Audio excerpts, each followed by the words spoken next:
चलिए सुनते हैं आगे की कहानी। क्या तोते की बातों पर रानी ने विश्वास कर लिया और वही काम किया जो तोते ने कहा था? सुनेंगे तभी तो मालूम पड़ेगा कि आखिर रानी ने क्या किया।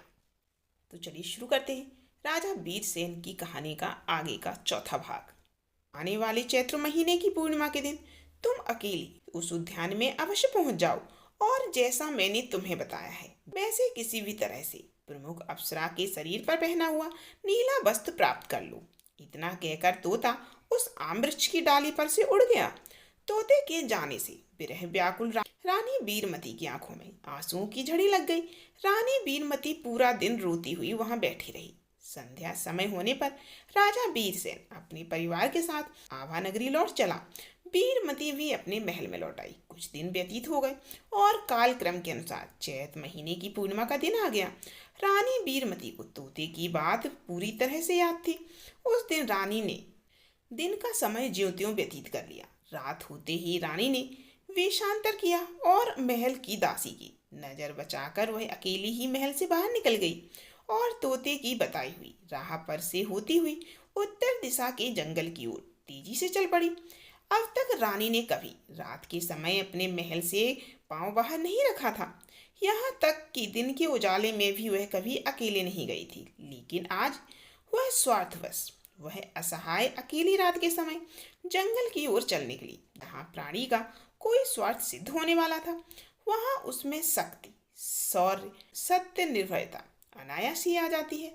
ऐसा स्वार्थ यदि आत्महित साधने में आ जाए तो जगत के जीवों का कल्याण हो जाए और उनका बेड़ा पार हो जाए। जन्म मृत्यु की परंपरा के लिए समाप्त हो जाएगी और उन्हें शाश्वत सुख की प्राप्ति हो जाएगी।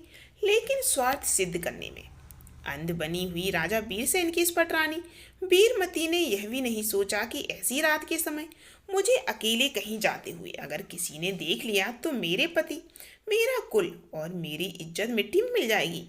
सबको व्यर्थ ही बदनाम होना पड़ेगा। अपने पति राजा वीरसेन से पूछे बिना, उन्हें बताए बिना, अकेले ही चोर, डाकू और हिंसक प्राणियों के भय की परवाह किए बिना रानी बीरमती उत्तर दिशा की ओर तेज कदमों से चली जा रही थी। इस संसार में एकमात्र स्वार्थ ही ऐसी चीज है कि उसके लिए मनुष्य मन वचन काया की सारी शक्ति लगाकर दत्त चित्र होकर काम करता है।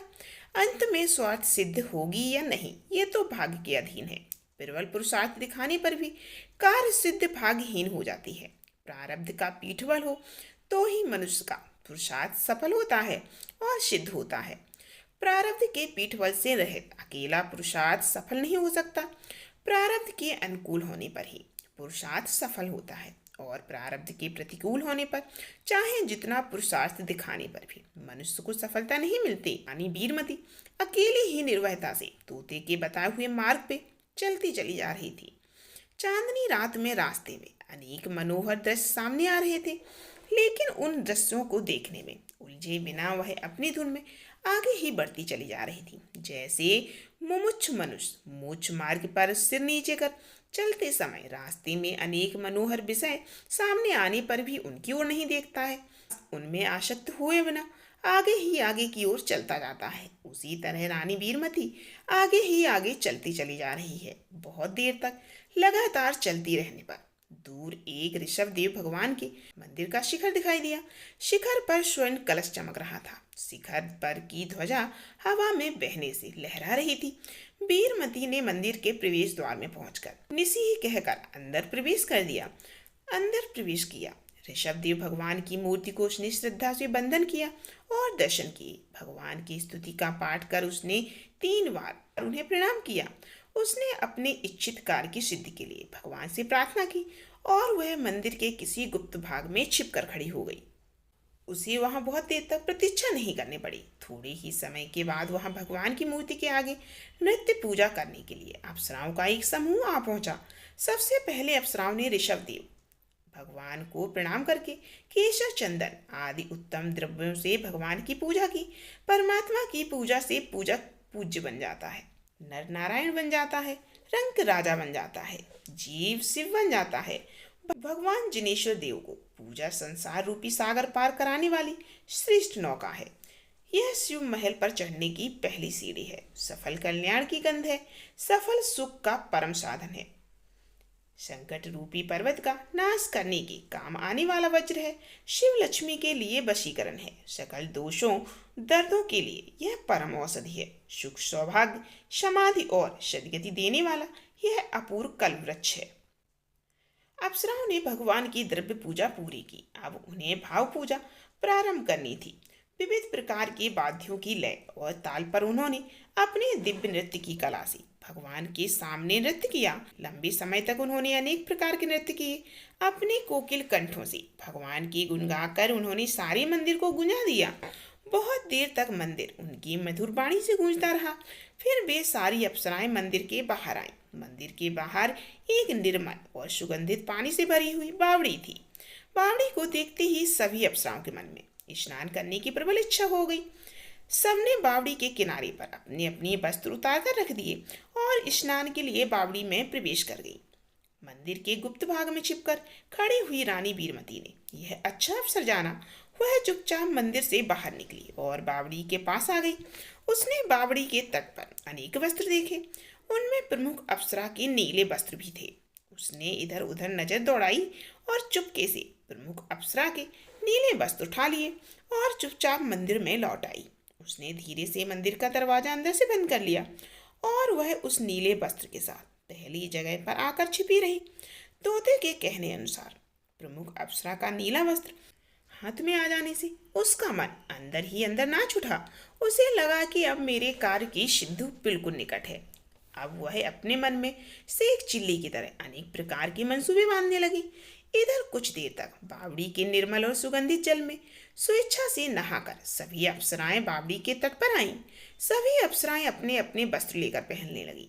प्रमुख अप्सरा के चबूतरे पर बहुत देर तक ढूंढने पर भी उसे अपना नीला वस्त्र न दिखाई दिया। तब उसने अपने साथ होने वाली अप्सराओं से अधिकार भरी वाणी में कहा, हे सखियों, मेरा वस्त्र कहीं छिपाकर तुम मेरे साथ मजाक कर रही हो? क्या तुम्हें मुझसे कोई भय नहीं लगता? मेरा वस्त्र इसी क्षण लाकर मुझे दे दो, अन्यथा मैं तुम सबको कड़ी सजा दूंगी। प्रमुख अप्सरा की ये क्रोध भरी बातें सुनकर सभी अप्सराएं भयकंपित हो गई और सभी अप्सराओं ने अपनी स्वामिनी से कहा, हे स्वामिनी, हम में से किसी ने आपका वस्त्र नहीं छिपाया है। क्या आप हमसे मजाक कर रही हैं? यह आपके मन में कैसे आया? सभी अप्सराएं चारों ओर अपनी स्वामिनी के वस्त्र खोजने लगी, लेकिन वस्त्र कहीं नहीं मिला और मिलता भी कैसे? वस्त्र था मंदिर में छिपकर खड़ी बीरमती के हाथ में और अप्सराएं उसे ढूंढ रही थी। मंदिर के बाहर जैसे जो सुख आत्मा के भीतर है वह बाहर भौतिक पदार्थों में खोजने से नहीं मिलता, वैसे ही मंदिर के अंदर होने वाला वस्त्र मंदिर के बाहर कैसे मिल जाएगा? मंदिर के बाहर वस्त्र ढूंढते ढूंढते एक अप्सरा मंदिर के निकट आ पहुंची। उस चतुर अप्सरा ने देखा कि मंदिर का दरवाजा बंद है। उसने सोचा, जब हम सब मंदिर से बाहर निकली तो दरवाजा खुला था, अब बंद है। जरूर यही दाल में कुछ काला है। निश्चय ही कोई यहाँ आकर हमारी स्वामिनी का नीला वस्त्र चुराकर मंदिर में छिप गया है। इस अप्सरा ने अपने मन की आशंका को अपनी स्वामिनी के पास जाकर प्रकट कर दिया। प्रमुख अप्सरा मंदिर के पास चली आई और दरवाजे पर धक्का मार दिया, फिर भी दरवाजा नहीं खुला। इसीलिए उसने जोर से पुकार कर कहा, कौन है अंदर? तुरंत बाहर आ जाओ। प्रमुख अप्सरा की आवाज सुनते ही निर्भीक बीरमती मंदिर का दरवाजा खोलकर बाहर आई और उसने मुख्य अप्सरा के सामने अपना अपराध स्वीकार करके क्षमा याचना की। प्रमुख अप्सरा ने बीरमती से पूछा, तूने मेरा वस्त्र क्यों ले लिया? तुम कौन हो और रात के समय यहाँ क्यों आई हो? बीरमती ने अपना परिचय देकर कहा, आने का उद्देश्य बताया और फिर कहा, हे महादेवी, आप मुझ पर कृपा कीजिए और मुझे पुत्रदान दीजिए। मुझे पुत्र प्राप्ति का वरदान दीजिए। अभी तक मेरी गोद खाली है, मेरी गोद भर दीजिए। पुत्र प्राप्ति के लिए ही इतना बड़ा साहस करके मैं यहाँ तक पहुँच गई। मेरी इच्छा को आप पूरी कीजिए। इतना कहकर बीरमती प्रमुख अप्सरा के चरणों में झुक गई। जहाँ स्वार्थ सिद्ध होने की संभावना होती है वहाँ मनुष्य झुकने में विलंब नहीं करता। बीरमती प्रमुख अप्सरा के सामने सदगति होकर पुत्र प्राप्ति के लिए बार बार प्रार्थना कर रही थी। बीरमती की विनम्रता भरी प्रार्थना सुनकर उसके प्रति दया उत्पन्न हो प्रमुख अप्सरा ने अपने अभिज्ञान के प्रयोग से देखा और फिर बीरमती से कहा, हे साहसिक श्रोमणी स्त्री, तेरे भाग्य में पुत्र प्राप्ति होना नहीं लिखा है। भाग्य के प्रसन्न हुए बिना देवता भी मनुष्य को इच्छित चीज देने में समर्थ नहीं होते। फिर भी तेरे सत्व से प्रसन्न होकर मैं तुझे कई विद्याएं प्रदान करती हूँ। प्रमुख अप्सरा की सहानुभूतिपूर्ण बातें सुनकर रानी बीरमती जान गई कि मेरे भाग्य में पुत्र सुख नहीं लिखा है, इसीलिए अब पुत्र प्राप्ति के लिए जिद करना निरर्थक है। लेकिन जब प्रमुख अप्सरा मुझ पर प्रसन्न होकर मुझे कुछ विद्याएं देने को तैयार है, तो उन्हें मैं क्यों ना प्राप्त कर लूं। इस प्रकार से मन में विचार करके बीरमती ने प्रमुख अप्सरा से कहा, महादेवी, आप मुझे विद्याएं प्रदान करने की कृपा कीजिए। प्रमुख अप्सरा ने बीरमती को आकाश गामनी, शत्रुफलहारनी, विविध कारकारिणी और जलशारिणी, ये 4 विद्याएं आग्नेय रूढ़ी के साथ प्रदान की। 4 देवी विद्याएं अनायास मिल जाने से बीरमती की खुशी का ठिकाना न रहा। प्रमुख अप्सरा ने बीरमती से कहा, हे स्त्री, ये विद्याएं सिद्ध करने पर तेरा सौतेला पुत्र चंद्रकुमार, तेरा पति प्रजा और सभी शत्रु राजा तेरे अधीन रहेंगे। तू मन में जो चाहेगी वह कर सकेगी। तेरा यश और कीर्ति चारों दिशाओं में फैल जाएगा। तेरे नाम का डंका सारी दिशाओं में गूंजेगा। तो आखिर ये विद्याएं पाकर रानी ने आगे क्या किया, आगे की कहानी सुनिए जरूर, आपको तब पता लगेगा। ये कहानी बहुत ही लंबी है, पर बहुत ही रोमांचक, रहस्य से भरी हुई कहानी है। आप लोग जरूर सुनिए और सभी पार्ट सुनिए और वीडियो को लाइक जरूर कीजिए, कमेंट कीजिए और बताइए आपको ये कहानी कैसी लग रही है।